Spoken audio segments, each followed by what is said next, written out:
Fire away.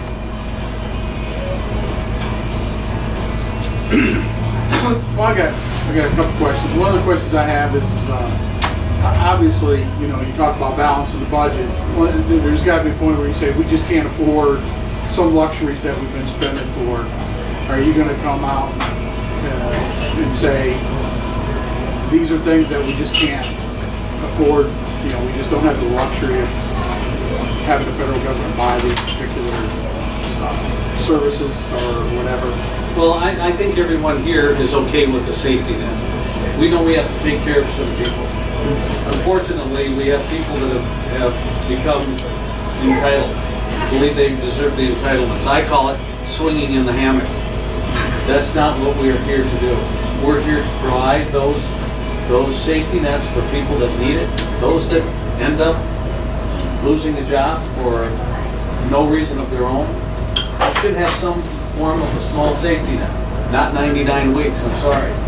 That's not what unemployment was meant for. It was to help you get back onto your feet. And I'm concerned about that. There are many entitlements that I think we have to look at, and I think we have to get back to personal responsibility. And that's going to be tough, because over the years, we have let people off the hook. We've let them believe that government will take care of them. And government wasn't brought together to take care of us. It was brought together to protect us. So I'm concerned about the entitlements. We've been working hard on state capitol to control those entitlements. To control rulemaking for that. And once in Washington, you have to focus on what it is that we just have to slow down. We cannot spend any more money than we take in. We don't do it in our own lifestyle. So why do we let our congressmen do it in Washington? Yes, Ray, what percentage of our taxes in Minnesota go towards K-12? Oh, that's the biggest part of our budget. So it's wow, that's 30. It's almost a third. Regardless of what it is, not necessarily any individual school. I'm not picking on Fairmount School or Elberly or any particular one, but our education is in the toilet.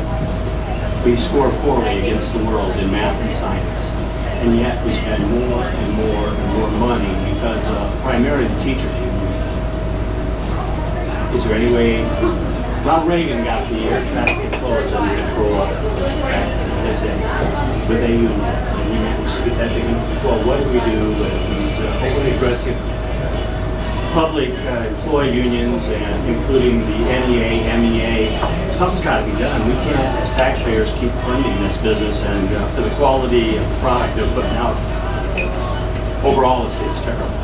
Well, I think Tom Horner, when he ran for governor, had a pretty good slide to show what's happening in education today, how our scores are flatlined, but the cost of education is going up like this.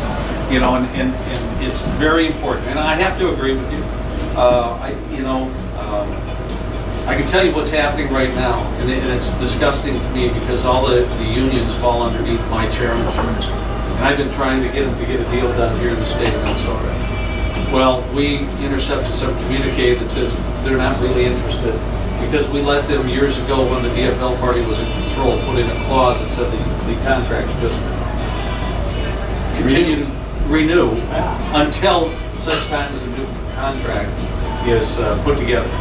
But when you have a governor that's siding with them, who will not call an impasse, and then you get a communique that says we are going to wait and drag our feet until we have a favorable legislature that will give us the increases that we want, that's a problem. The issue is we have to get those that are willing to stand up to the unions elected, because we're trying to do the right thing right now. I mean, I think we made some movement with what Senator Jen Olson did, but it's the same thing at the national level. First and foremost, on the federal level, we don't need a Department of Education. I'm sorry, that is just, what in, I tell people, even on the state level, don't be looking at 201 legislators to make your decision of how you want to raise and educate your child. The school boards that you elect, that you're with every single day, those members along with them and parents, we decide how we want to educate our children. But we don't. I think that the school board has to settle with the union by a certain date. Not anymore, we changed that last year. Thank God, because that's not a fair fight. No. Or you get fined if you don't settle. Right. That's ridiculous. Yeah. I wasn't aware that you changed it. Good. What we did, the January 15th is now gone. We were even working even more so to switch it so that all the negotiations happened in the summer months when school wasn't in session. But you know, I think it has to start from the top. I mean, it's like I said, we should not have, in this case, the monies that we move towards education should not be going to the federal government and then them trying to mandate it back to us by giving us, 60 cents on the dollar that we give. That's just wrong. But we have to get people elected that can do that stand up and make that charge, because it's not easy. It wasn't easy standing up to the unions in the pension fight. It's not easy standing up right now, trying to control the rules and regulations that I believe control America today. See, the problem is we've given away the power. I don't doubt that you're making serious efforts to do those things up at St. Paul and hopefully you'll do likewise at the Department of Education. But the message is not getting out to the public of your efforts or the problem that we have. I mean, knowing that the dominant media pretty much runs the show, but still, there's not enough turnout here from the Republican side of things, or the conservative side of things, let's say, just on a regular basis stating that we have a real problem here. I think a lot of people aren't aware of just how serious this mess is. The amount of money being spent on it's basically enriching a few individuals, but not the children. Yeah, that's just nonsense. If they're doing anything for the children, they're not. They're doing it for themselves. Well, and I understand you, because during the shutdown, there were 3 of us senators and 2 House members had to buy the ads to get our message out because we can't get it through the liberal media. It's tough. I'm happy with social media. We have some great people working on my team in the social media department to start getting the message out, to the people that are on social media. But it's meeting with folks like you here, because it takes a lot. This campaign alone will take a lot of money to defeat Tim Walz. He's got a war chest. I think last I saw it was about $670,000. Well, we know he goes to $15,000 flight fundraisers in Washington. He gets it from the unions. Yeah, that's right. Especially the teachers' union. That's right. And so we have to work 3, 4, 5 times harder. And I'm not anti-public or private unions. I mean, that's a fair fight for the most part between management and labor. This business with our union teachers and public employees is not a fair fight, and people better wake up. It won't be a fair fight until anywhere with unions, until you have a right to work state.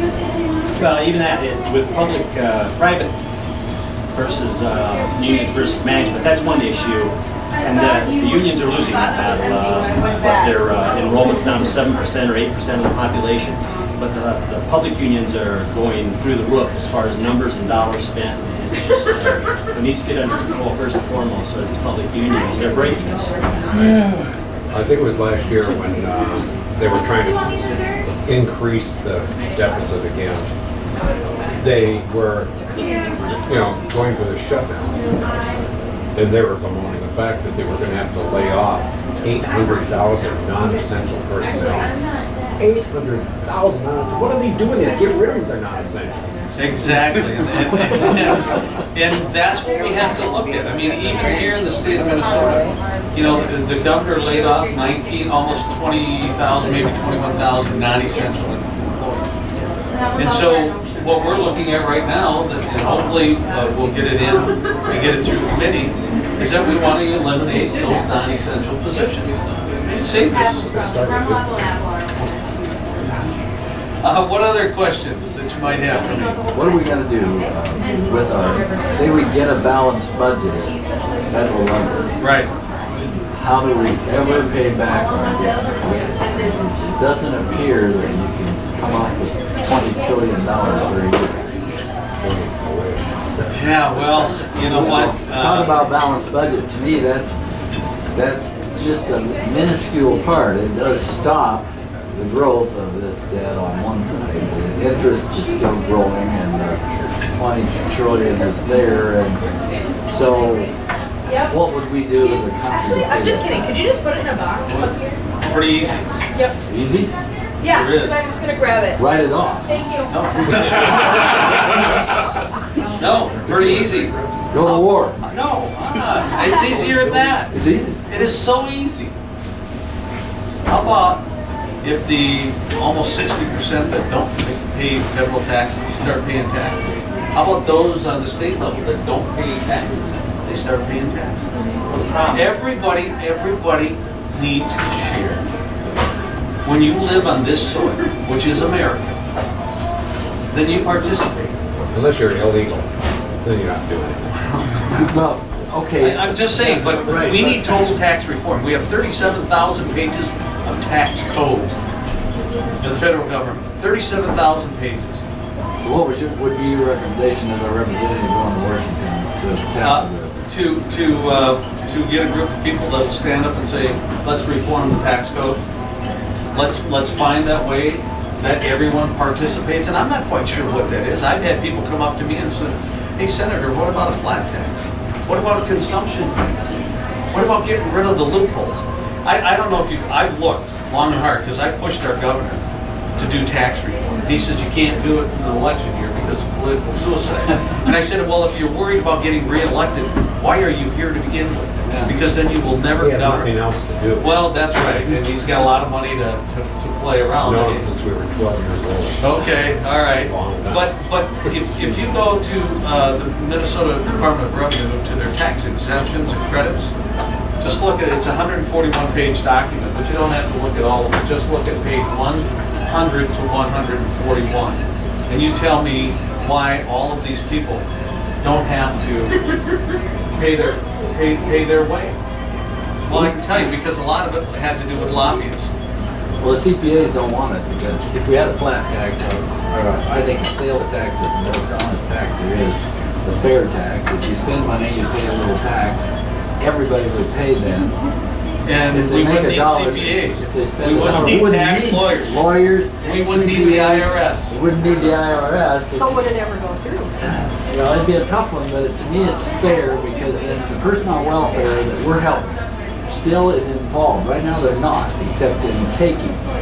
If they turn around and have to pay a little bit and they buy something, sales tax, and everyone at every income level is paying, the billionaire buys a yacht, he spends his money. That's right. So something like a federal sales tax would work and no bookkeeping. I agree. Well, and- However, there's a big problem with that, though. What's the problem? Come on, Mike. The big problem with that is you've got legislators, and they are notorious for raising it. Look at the Lavanders, they used to call them. What was it, 1.5% or something like that? And now we're at 6.875%. You got legislators involved. They will go after it time and time and time again to keep raising. I agree, it's the You gotta fairest have good tax. representatives. That's what. It's the fairest tax, but They the go after it reality of it is- anyway. They go after it anyway. They raise their taxes whenever they want. The reality of it is, though, that they will continue to raise it. Now, right now, you've got a lot of people who don't pay sales tax. Schools don't pay sales tax. Well, and why would we? Why would And we? churches don't pay, which is fine. But, But but that's what I'm saying. Why would they? I mean, we're just playing with the money. we in that way. do it to the state and county governments that charge them sales tax every day. Yeah, absolutely. And I don't know why. The only reason I can say Here that it is, is goes out of because this pocket, goes in this one. right. And so that's what I'm saying. We need total tax reform in this country. If you're in this country, you need to pay to live in this country, to grow.